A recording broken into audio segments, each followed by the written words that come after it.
Hello, greetings. Welcome back to, I think it's safe to say, the last leg of the course, right? We're on as you guys are watching this will be the week before Thanksgiving, right? So, when we come back from Thanksgiving, we'll be on the home stretch. We head into another, and I always say this, an interesting region, one in which I think it's safe to say we probably know the least amount, the least about it, okay? And that is what is called Oceania, right? Or Oceania. It's, you know, in the South Pacific, lies along a transition of environments and peoples, and the region's one of contrasts. Some countries are among the world's wealthiest, while others are among the world's poorest, right? You've seen that a few times, right? Same song, third, fourth verse, right? There are many indigenous groups here that practice traditional and tribal lifestyles, but the region is playing an increasingly larger role in global affairs and economics. And until recently, this region was characterized by geographic isolation and a history of domination by external powers, Europeans, Chinese, South Asian influences, right, playing a significant role in defining the cultural, political, and economic character of the region. So as we start making our way into this, you can turn to page 362, 363, gives you a panoramic view of the region, right, which is customary for us to do that. And as you're doing that, let me get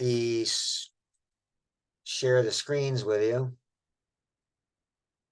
and talk about some of the heads up terms here.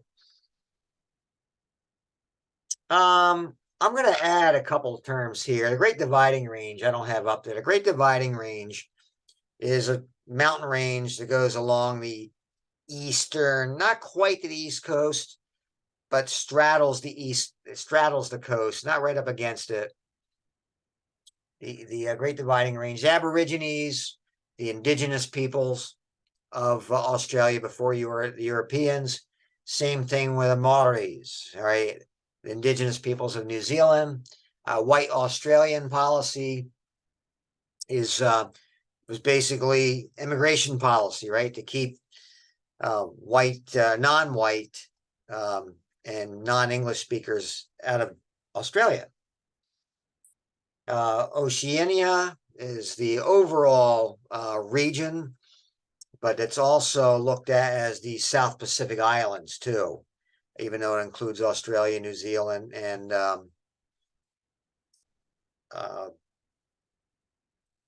South Pole.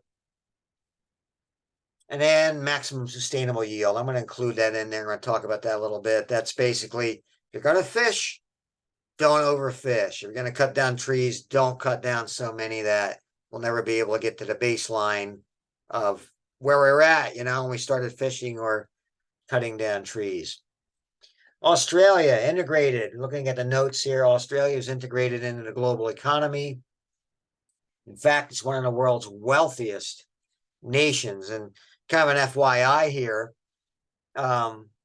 it's among the world's most prosperous countries. The World Bank has ranked it second wealthiest based on natural resource assets per capita. Okay. So when you do that, when you look at that index, it's second to Norway, right? Not one of the usual suspects like the US, right? Or, In 2020, it endured its worst recession in 30 years due to COVID-19, right? However, it coped well, keeping its infection rates low, even before the availability of the vaunted vaccines, right? So the long-range economic forecast looks good. Australia houses large deposits of iron ore in Western Australia. Rocks from the Great Dividing Range of East Australia provide coal and silver, among other minerals. There have been regulations on mining licenses, though, during recent years because of the effects of mining extractions along the side of the hills of the Great Dividing Range. So just kind of another FYI here, obtaining approval for the new coal mines in Australia has recently become more difficult, and more stringent reports on the mining's effect on water quality too, and water tables have been required as well.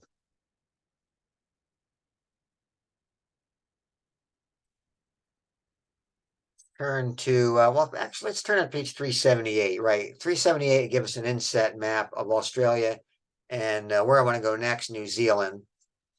Okay, so you can take a look at, stop the tape if you want, or where's the Great Dividing Range at? What was he just talking about? Gonna take a look at New Zealand. And like Australia, New Zealand had been integrated into the global economy. Relief from the elevations and runoff from the subsequent rainfall provide access to a fair amount of hydroelectric power. And you can see the mountain ranges in New Zealand, close to the coastlines. You have limited natural resources that exist in the country, though, because of its size. But like Australia, the Europeans arrived in the 1800s, reproducing Western culture, while not integrating with the indigenous peoples, right? Same as in Australia. Political decisions must be made in regard to controversial farming practices. Auto emissions and new dams are also being constructed as well. FYI here about the farm practices. Someone always in the live classes asked me about that.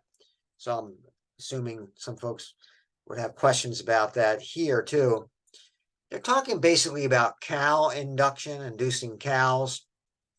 A hormone gets used to cause cows to calve pre-maternity, right?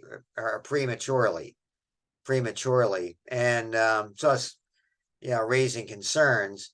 So bringing back late cows in, in line with the rest of the herd, preferably about 6 or 7 months. A large number, by doing that, a large number though are being born dead, right? So animal rights groups and so forth are, gotta stop this stuff. It's highly regulated. The Oceanic Islands, right? The Oceanic Islands. The islands have not been integrated into the global economy. The islands have not been integrated into the global economy. And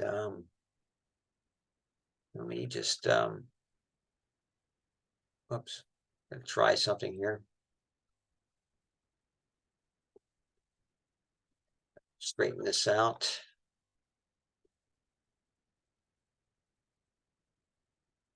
Here.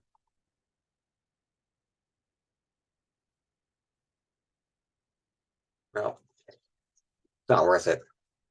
The islands have not been integrated in the global economy, although there was early contact with European whalers.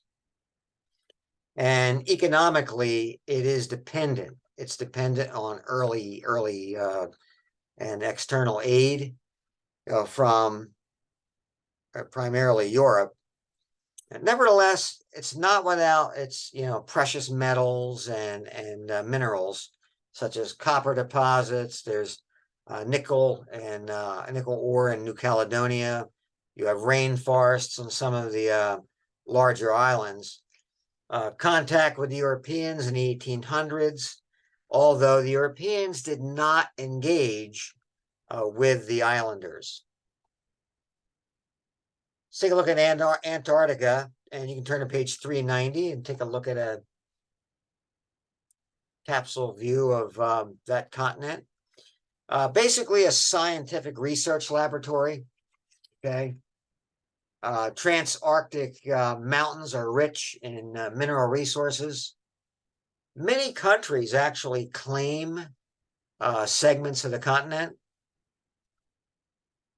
And if you take a look at the countries that are claiming segments of it, it's in close proximity, closer proximity to Antarctica than other countries. Now, the region's climates, and you can turn to pages 365, 367, and page through these as I talk about briefly about the climates. The region's climates are largely tropical and heavily influenced by oceanic influences. Australia's vast interior is dominated by arid and semi-arid climates. Moist subtropical and mid-latitude climates are found at the region's northern and southern extremes. This region is home to a wide variety of animal and vegetation types, including the distinct marsupials of Australia, your pouched animals, deforestation, and soil degradation, mining damage, which I talked about earlier, among the key human-induced environmental problems faced by even the South Pacific countries. So Australia and New Zealand have these strong European ties and affluent economies, increasingly being now integrated into the Asian markets. The economies of both of these countries are based on exporting minerals and agricultural products. So tourism has increased too during the past 30 years or so. So again, look at page 378 and look at the economy of Australia and sheep farming. Sheep farming enticed early immigrants from England and Europe. Gold mining boom occurred in the 1850s, bringing more immigrants mainly from England. Port cities were established. Australia maintained its economic contacts with Europe during this period, and free trade was opened as a result.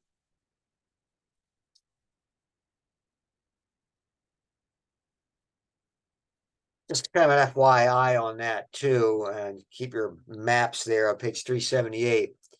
Australia and New Zealand have important economic ties with each other and the nations, in Asia and Oceania. There was the closer economic relations agreement, and that was the elimination of nearly all trade barriers. And there was the PACER Plus legislation, which covers 9 additional oceanic countries. Then you have the Near North. The Near North is how Australians reference their Asian neighbors. Like if you look at the map, page 378, the southern end of Southeast Asia, right? You can see the island nations of Indonesia, which we've studied. That's how they look at their Asian neighbors, the Near North. Darwin, right at the tip of Australia, you can see that in your map, has been a significant trade conduit to the Near North. A transcontinental railway has been built from Darwin all the way down to Adelaide in Australia, aiding the rest of the continent to better facilitate trade to the rest of the Near North. And this move is already reaping benefits seen in the export staple of beef to Indonesia, the Philippines, and Southeast Asia as well, and Thailand, right? South Eastern Asian neighbors.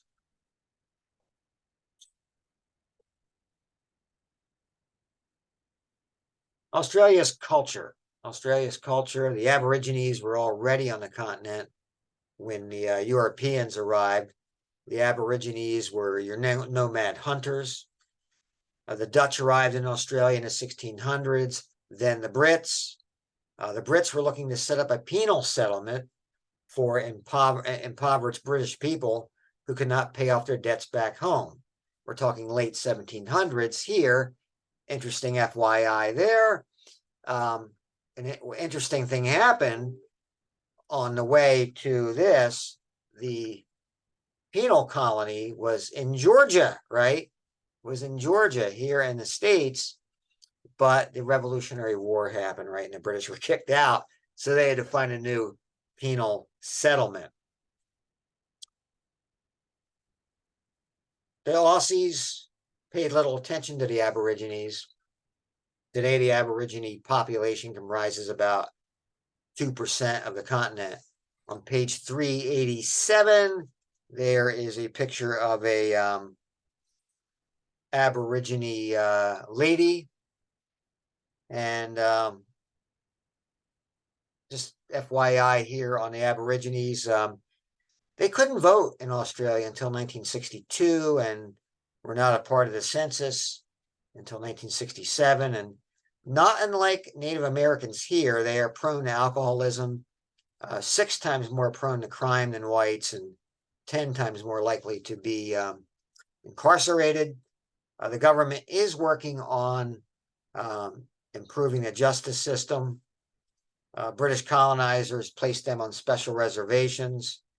The Native Title Bill. The Native Title Bill was passed in 1993, allowing Aboriginal people to claim mining land once those leases expire. And then you had the WIC case, W-I-K, that expanded the land Aborigines could claim. And this included public lands held by farmers and ranchers, which amounts to about 42% of Australian territory. And this has been met with protests regarding economic costs of doing that. So the two greatest Australian national parks are now owned by Aboriginals, and legislation related to the WIC case clarified through that. So the arrangement, company management, it's called, is a joint management venture with the Australian government. Figure 826 shows you a picture of some of that land that they are inheriting. Politics of Australia. The government was forced to get involved in national infrastructure due to the early influx of settlers. Australia was established a Commonwealth in 1901, and they established a white Australian policy that encouraged European immigration, while at the same time discouraging immigration from other parts of the world, primarily aimed at luring, British immigrants. Policy change in 1972 that included migrants from all over the globe. Right? High unemployment in the 1990s led to national curb on immigration. And in the last decade, boat people, who we looked at before, have been intercepted and shipped to internment camps on the island of Nauru, igniting outcries from human rights groups. Nauru on page 363. Well, actually, on page 378, if you take a look at the Solomon Islands, that's where Nauru is, in the Solomon Islands. But on page 380, we have a photograph of it, right? A photograph of the island, and you can see where the internment camp is. Nauru is not that big, right? So that's where the internment camps were set up. Urban change in Australia. Urban change, concentration in urban areas along the coasts. Right, and you can take a look on page 365, and 365 is a population distribution map, and page 367 is a land use map as well. I would encourage you to look at those. So location fuels much trade. 90% of the population lives in the cities because of the development of the ports and the uninhabitable nature of the interior of Australia. Table on page 364 gives you a breakdown on this as well. New Zealand, the economy there, sheep farming. Sheep farming burgeoned in the late 1880s with the advent of refrigeration, right? So most of the exports were going to Europe. Most of the exports were going to Europe. And like Australia, they maintained economic contacts with Europe, as well as conducted open free trade. The service sector is a fast-growing sector of New Zealand's economy. Much emigration to Australia for employment.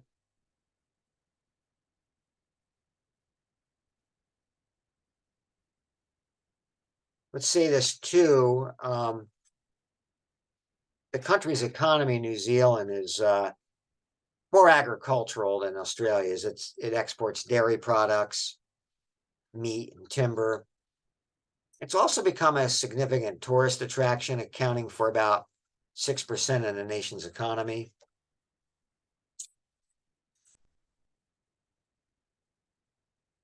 Culture, the Maoris. The Maoris arrived in New Zealand from the South Pacific in the 800s AD.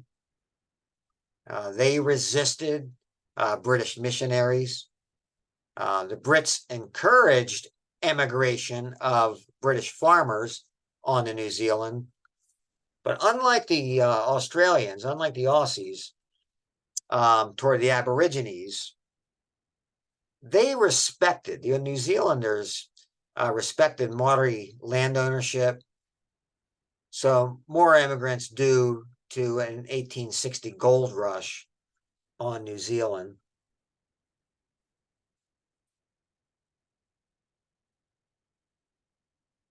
86% of the folks live in urban areas. Since the origin of the cities were ports, the cities therefore act as links to overseas markets and the country's interior. Country's interior is a lot more inhabitable than Australia's is. Again, page 365 gives you a population map on New Zealand as well, and land use. Now, the South Pacific Islands, the island nations, the oceanic islands, consist of a large number of small islands, and you can look at a couple of maps there. Page 378, I think, will work. 363 and 362, 363 is a really good one. These islands here mostly have small populations, and most of these islands gained independence in the 1970s. But economic hardships have kept most of them dependent, right? Most of them dependent, linked to Australia, New Zealand, the United States, and former European colonial powers. Aside from Papua New Guinea, just, looking at your map, north of Australia to the east of Indonesia. Aside from Papua New Guinea, most countries of the region are very small and possess, very few natural resources. Mining does occur on a few of the islands, but most reserves are limited, and the environmental impacts are significant. An important element of economic development has been tourism. So let's break this down. A lack of global political and economic influence has negatively influenced or affected the living standards of the islands of Oceania.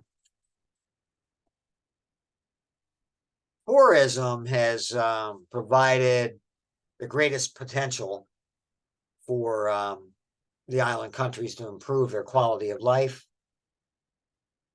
Economic difficulties, internal strife, economic and military dependence upon outsiders, such as the French in the US, are an impediment toward regional development.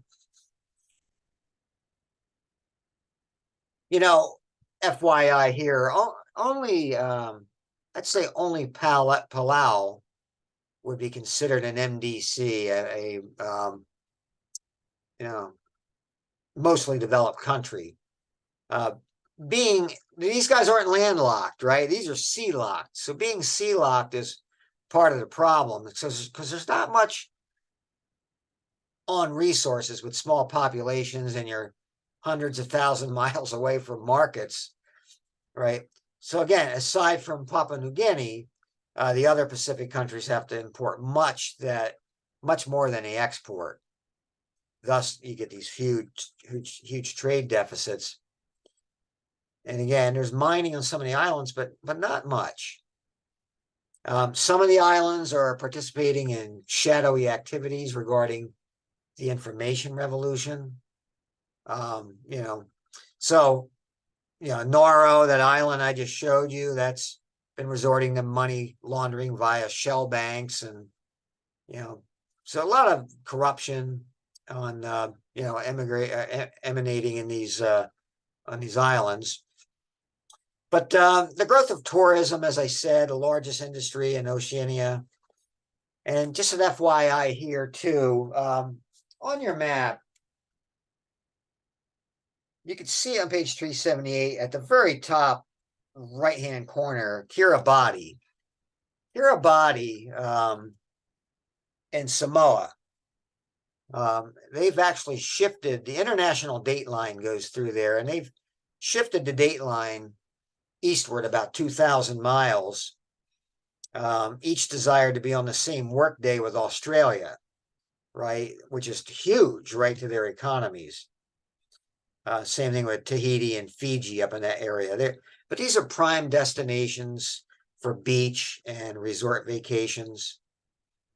Palau is a place for scuba divers, especially for those who want to see sharks. Sharks, too, add about 8% of Palau's gross domestic product. And there have been military interests, too. The US and France have generated a lot of revenue there because of having military in the region, in particular Guam, American Samoa, and French Polynesia.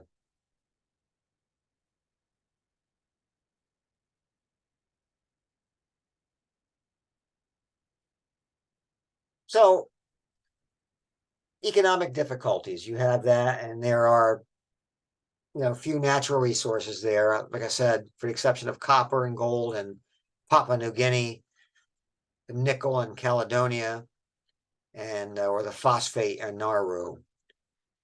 Countries are all small in size, so they're therefore not big enough to diversify.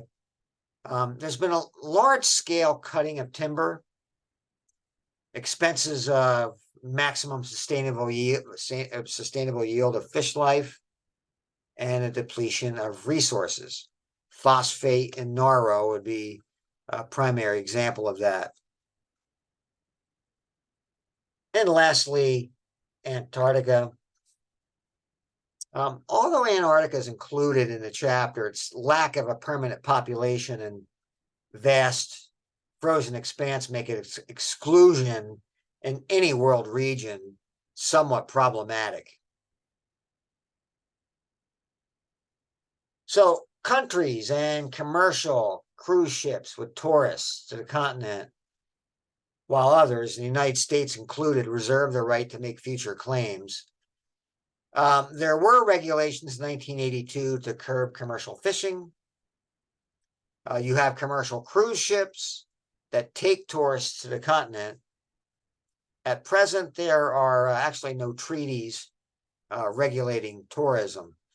However, there must be permits. There must be permits. Cruise ships include helicopters. Folks can get off the ships and go skiing. Okay, visit and visit the South Pole. So there has to be, some permits to do this. Treaties have been signed as a basis to keep Antarctica from being exploited, although research stations pour unwanted sewage into the ocean, as well as dump oil drums in areas that are being used by birds for nesting. Figure 838, I believe it is, has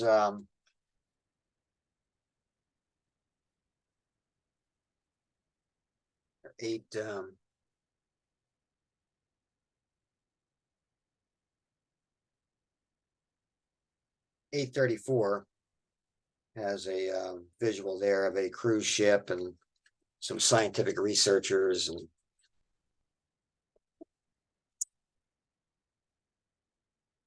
so there you have it. Let's recap, take a look at graphic organizer.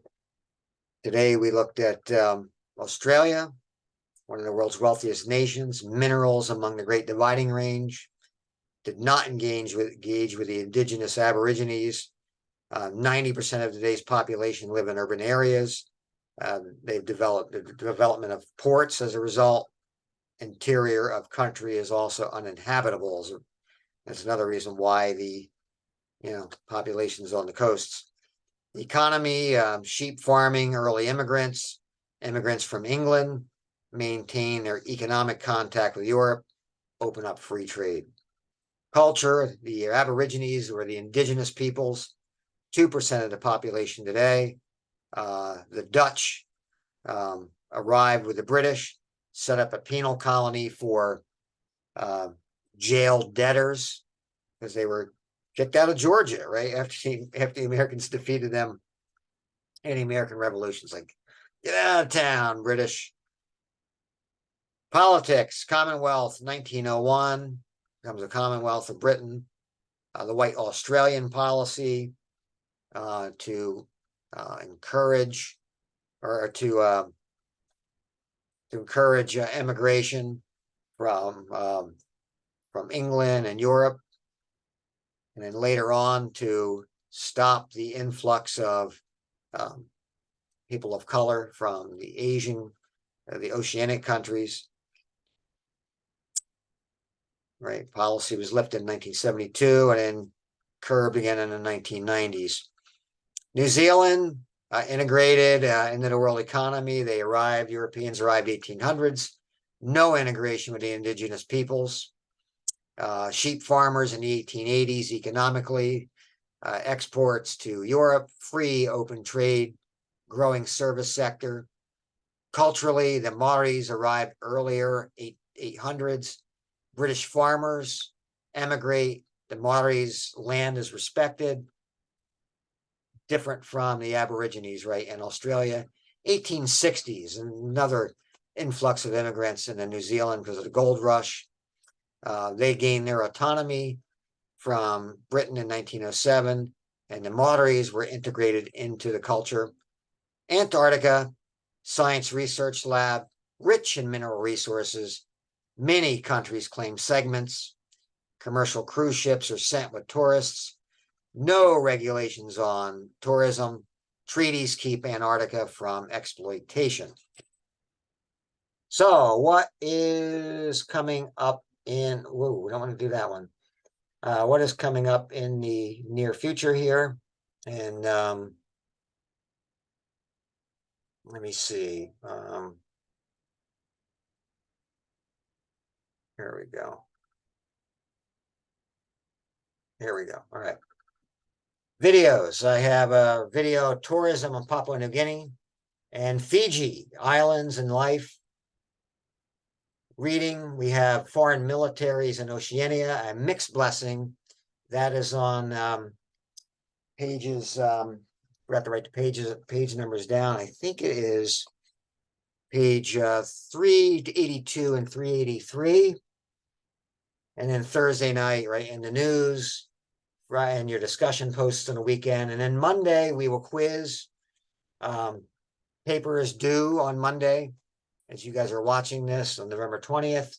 And then you'll have a week, and 27th of November, we will begin Latin America. So there you have it. Hopefully you guys have a great Thanksgiving, and we'll talk to you next time. Okay. And let me see, we'll stop the screen share.